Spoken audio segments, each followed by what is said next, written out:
Welcome back to CMMC Unlocked. I'm Eric Marquette, joined by Paul Natopsky and Roz the Rulemaker.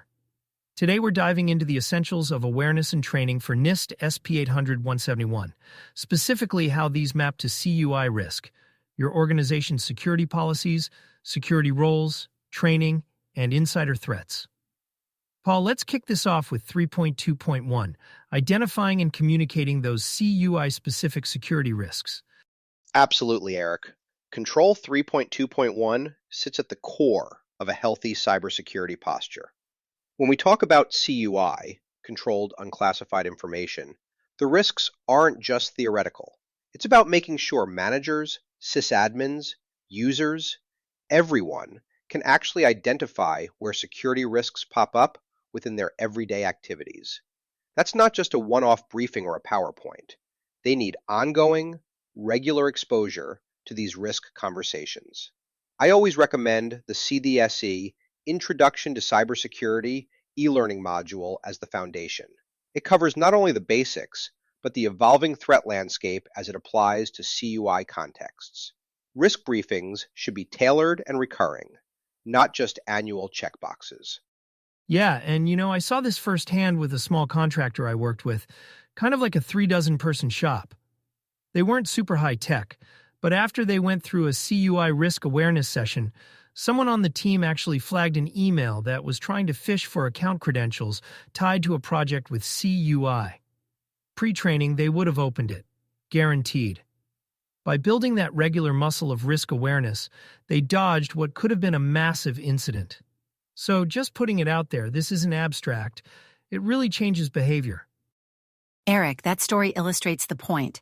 It's not enough to declare that risks have been identified.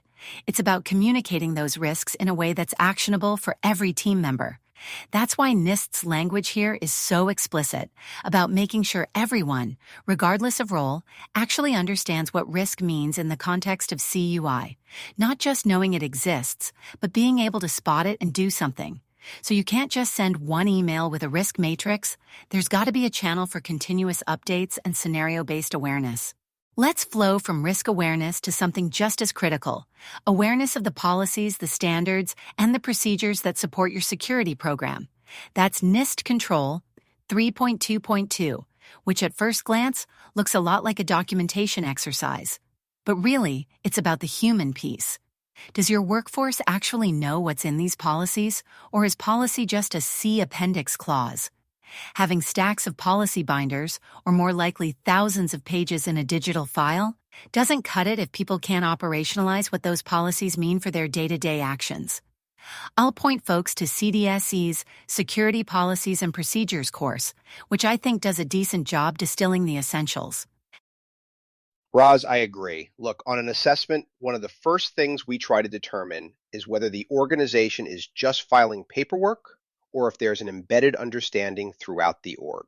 The goal isn't just for managers, sysadmins, and users to recognize their policies exist, but for them to realize that these security requirements are tied to their daily tasks. And sometimes, even just asking a user about a policy, you'll get, that's in IT's job description, right? That's a flag. Good programs create feedback loops, policy reminders, scenario drills, informal roundtables. The organizations that do this best treat policy awareness as a living process. Yeah, and to your point, Roz, I think the question that keeps coming up is how you make sure people get it. Not just see it, but really internalize it. I've seen places where new hire orientations walk people through basics, but 3 months later? Totally forgotten. It relies a lot on managers keeping these policy requirements visible, like part of regular security stand-ups, or whatever you want to call them. It's not perfect, but beats the old check the box and move on approach. Exactly, Eric. Documentation is necessary, but unless those policies permeate operational culture, and that means periodic reviews, refresher sessions, and yes, the occasional quiz or quick scenario drill, you're not going to see much improvement. Keep policies relevant, accessible, and actionable. Don't let them collect digital dust. This leads us directly into 3.2.3 and 3.2.4. making sure security roles and responsibilities are defined and assigned. And I want to emphasize the distinction here. It's not enough to say security is everyone's job. That line only gets you so far. Your documentation should clearly state who the responsible parties are for each information security related duty, and it should map to their job descriptions or contracts if you really want to ensure accountability. CDSE offers a Roles and Responsibilities in Information Security module that lines up with this requirement pretty well. Worth a look if you're unsure where to start. Paul, it's funny you mentioned that clarity, because I remember working with a team prepping for their CMMC assessment, and the main reason they passed with flying colors was because their role descriptions were crystal clear. For example, their sysadmin knew exactly what logs he was responsible for.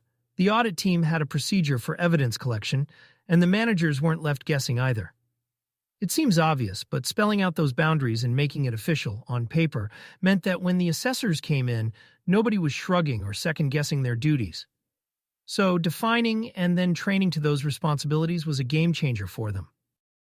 That's a great example, Eric. I see a lot of organizations where the intent is there. They want clear roles, but the execution's a little fuzzy. Or people think, well, it's obvious what the security officer does. But then half the team thinks access reviews are somebody else's task. Mapping out responsibilities, assigning them, and documenting that assignment isn't just for passing an audit, it's for survival. Because if something goes wrong, you want no ambiguity over who should act and how. That's both a compliance and a risk management issue. Yeah, Roz, and there's an assessment angle here too. Auditors will ask to see evidence not just of role definitions, but if they've been communicated to the relevant people. If you can't demonstrate that handoff, giving folks the right training for their roles, you'll get a finding. So, it needs to be part of onboarding, annual reviews, the whole life cycle. So, let's talk about what happens after roles are assigned. Making sure personnel are actually trained for those duties, which is 3.2.5. Organizations sometimes think cybersecurity training is a one-size-fits-all exercise. But if your training doesn't align to the nuanced roles you just defined, you're missing the mark. This is where aligning offerings like the CDSE's Cyber Awareness Challenge with an ongoing professional development plan for your IT and security folks is critical. Training should actually support someone's job function, not just check a compliance box. And Roz, effectiveness of that training doesn't come from a pretty certificate or a completion percentage. The core of NIST's focus here is about measuring whether folks can actually perform their responsibilities in practice, not theory. Scenario-based drills, tabletop exercises, and periodic practical assessments are how you close that loop. If you want to know training works, observe people handling a simulated phishing attack or an unauthorized access scenario, not just acing quiz questions. You get that capability gap pretty quickly. Right. And I mean, not to sound like a broken record about this, but in episode 8, we talked about immersive cyber range training at Bridgewater State. That experiential angle, putting people in a lifelike situation where they have to react on the fly, completely changes how they internalize security principles. You see who knows their stuff and where the cracks are in your training plan. That kind of direct observation gives you insight you just don't get from static training. It's all about outcomes. If you're not seeing improved readiness or fewer mistakes in your daily operations, your training probably needs an update. And the best organizations evaluate, even quantify training impact as part of their annual security review, feeding lessons learned back into program improvements. Treat it as an ongoing cycle, not a one-and-done effort. As we wrap up, let's hit on 326, awareness and reporting of insider threats. This control is often overlooked, but it's critical, especially for organizations handling CUI. The requirement isn't just to identify potential insider threat indicators, but to make sure everyone knows the reporting process, all the way from identification to escalation paths.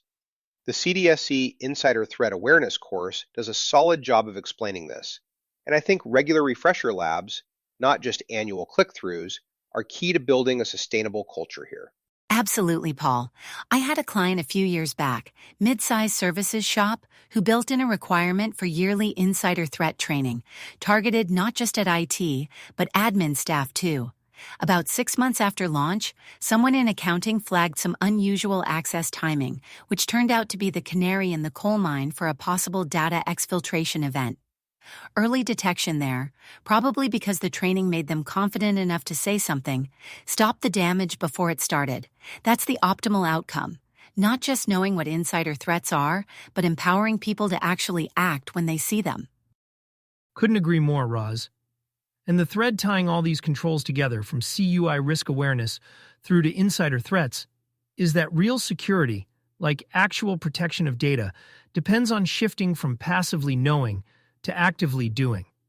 Building on previous episodes where we've talked about the importance of updated incident response, active roles, and regular documentation reviews, it all comes back to the people piece.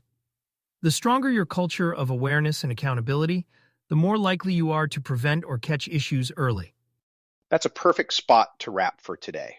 We covered everything from risk briefings to the nuts and bolts of insider threat programs, all mapped to what NIST and CMMC expect. As always, keep training, keep documenting, and don't let awareness slip into the background. I'll echo that. Remember, compliance is a living, breathing process, not just annual PDF paperwork.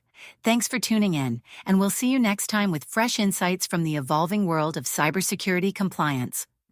Thanks, Roz. Thanks, Paul. Appreciate everyone joining us. Don't forget to check out past episodes if you want more real-world stories.